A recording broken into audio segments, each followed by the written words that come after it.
Joining me now ahead of his fight with Mike Kyle is Daniel Gallemore. This goes down in the Professional Fighters League. You may know Daniel from his time in Bellator MMA as well as a former champion in Victory Fighting Championships. Daniel, appreciate the time and appreciate you setting up the shot there. We were talking before we went on the air here how you put a little bit of thought in the background and everything. I appreciate that. Thank you.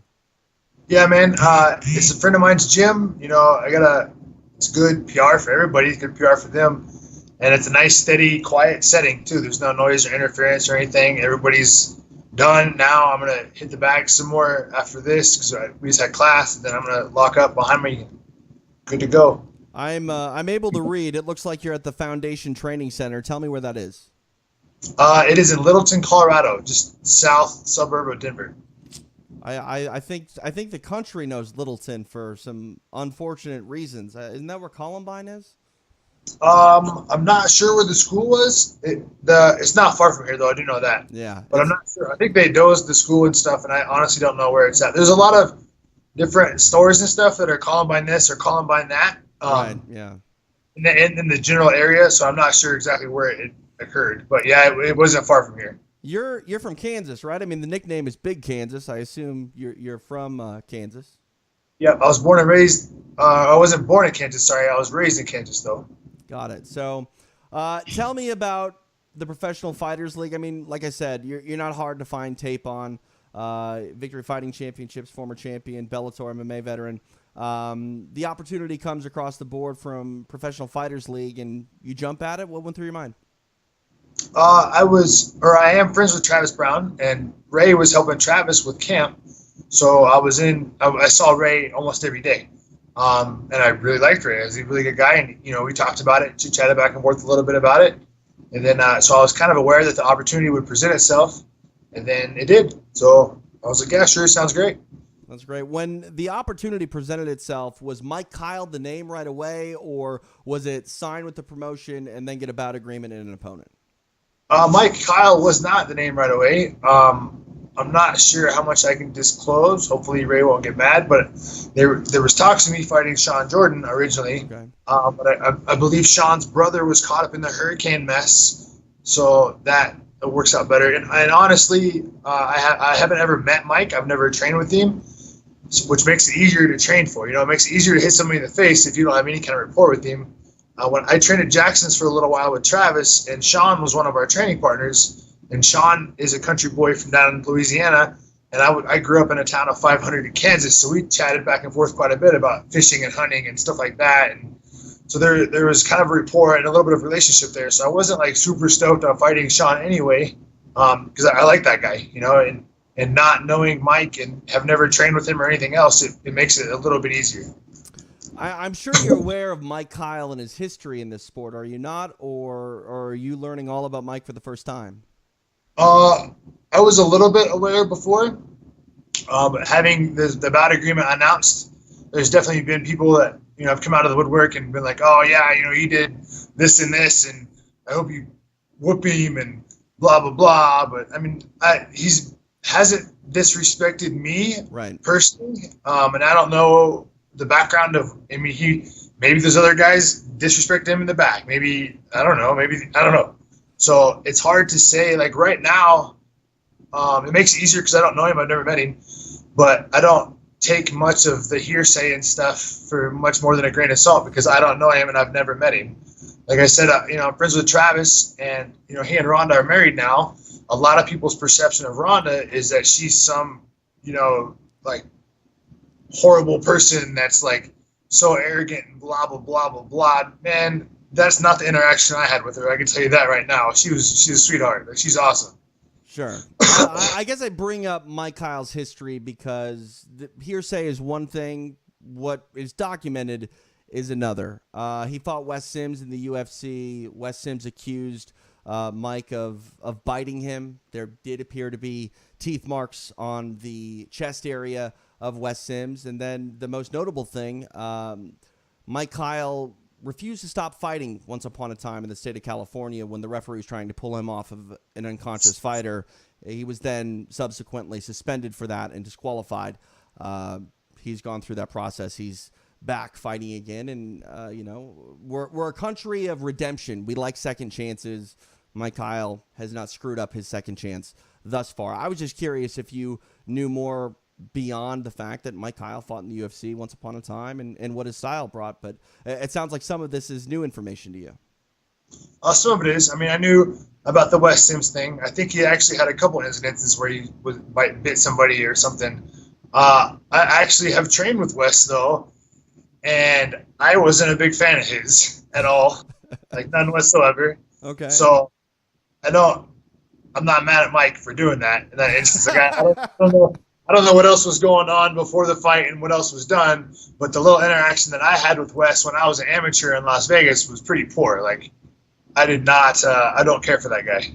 C'est la vie. Well, maybe you guys agree about Wes Sims, but you'll put everything aside and go to war for 15 minutes. What do you expect this fight to look like? He's a heavy hitter. We've seen you fight in the past. I don't think you're going to be shying away from him by any means. Yeah, I expect that. I'll be down to stand in the pocket and trade like I usually do. It's paid off pretty well so far. I think he's got good hands. I think he'll be down to stand and strike as well. I think it'll be a crowd pleaser for sure. I don't anticipate him doing a lot of takedowns or trying to grapple a whole lot, and I'm perfectly okay with that. Now, obviously, you talk about training in Colorado here, but you've mentioned training all over the place. Do you have sort of a home base, or are you a person that likes to kind of be nomadic with their training and get different looks? I would say Elevation at Easton's here is a home base. This gym right here actually is owned by a friend of mine who is 3-0 as a pro, and he's a 6'3", 240-ish. So, him owning this, me coming here, and then Josh Copeland comes in here, who's also a heavyweight, and then Tony Darling is a newer heavyweight. He just had his pro debut not too long ago and won, but he comes here as well. So, I mean, big guys kind of have to go where other big guys are at, like, because we just need big bodies, and there's not that many of us, especially if you find good training partners, that aren't out to kill you or prove an ego or anything stupid like that. So, I've been to other gyms. Like I said, I'm friends with Travis Brown, and that started when he was at Alliance in California. So that was the first time we met, was actually at Alliance in California. So I was out there for a few weeks and developed those relationships with those coaches and stuff and the people out there. And then, later on he went to Jackson's. So he brought me down to Jackson's for a little while, and I trained down there with those guys for a bit. And then here more recently, it was Ray Sefo and Ricky Lundell in Las Vegas. So I was down there with him for that. And then I actually had my kids this summer, and he was like, oh, yeah, I'll bring the kids down. So me and the kids loaded up, and we went down to Vegas for a little while and hung out. And, we did sparring and training and stuff. And then, I mean, it was pretty cool. I got a lot of love for Travis. That's great. The last question here in closing, I mentioned, seeing in the past and where your MMA career has taken you through several different promotions. World Series of Fighting is going through some changes. The Professional Fighters League is now their main focus, new name, new brand. Do you have a long-term deal with them, or is this just one fight at a time and you just take opportunities as they come? Right now, it's one fight at a time. This fight, anyway. I'm not sure what will come of it after this fight, but it's my understanding that after this fight, I will be a free agent again. I fought in Bellator. I've done pretty well. I'm 3-1 with Bellator, having lost by an injury, an accidental freak deal. And then, I can't say too much, but I've been contacted by UFC as well. So, I mean, we'll see where to go. And I just got my CT scan, my EKG, my blood's good. Like, I have every medical document I need to fight in any state. So that's helpful too. So I could jump on something short notice if I needed to, and everything is good to go for the next 6 months. My EKG and CT were just today. That's great. Also doing some research. I see that you're an undefeated professional boxer. Is boxing on the side, where mixed martial arts is your main goal, or will you entertain boxing offers going forward as well? I would definitely entertain a boxing offer. It's a good time to be a heavyweight. I've got a decent knowledge as far as marketing and backing and stuff like that goes. I sell tickets fairly well back home in Kansas. I was actually supposed to box a month ago in Texas at the Alamo Dome, and my opponent backed out about 12 hours before I was supposed to fly out. That's kind of a sour deal. They said he was sick. I don't know. Maybe he was sick. Maybe he was bursitis. I mean, it's hard to tell. But yeah, I was supposed to box just about a month ago. I couldn't sign the bout agreement for PFL because I had a boxing fight already lined and signed and ready to go. But then when that fell through, I signed this within hours of that falling through. So Got it. I'm not quite sure, but I'm pretty sure that you were being facetious with that medical terminology. I'm not going to look it up, so I'm just going to take you. I don't know, man. But really, like, he was one of the top prospects out of Africa. I don't remember his last name. I'd probably slaughter it if I tried to pronounce it correctly. But it was just a bad deal. Like, you have weeks to prepare, and I was being brought in as the underdog. Like I said, he's one of the top guys out of Africa, and then 12 hours before I fly out, they pull the fight. Like that it's suspicious for sure. I don't know the details. I don't know that I'll ever know, but it was suspicious. Awesome, Daniel. Well, I appreciate your time. Best of luck in your PFL debut. Best of luck going forward. Sounds like you're going to have some opportunities, especially if you get a win coming up against Mike Kyle, and we'll see where the MMA road takes you moving forward. Awesome. Thank you, guys.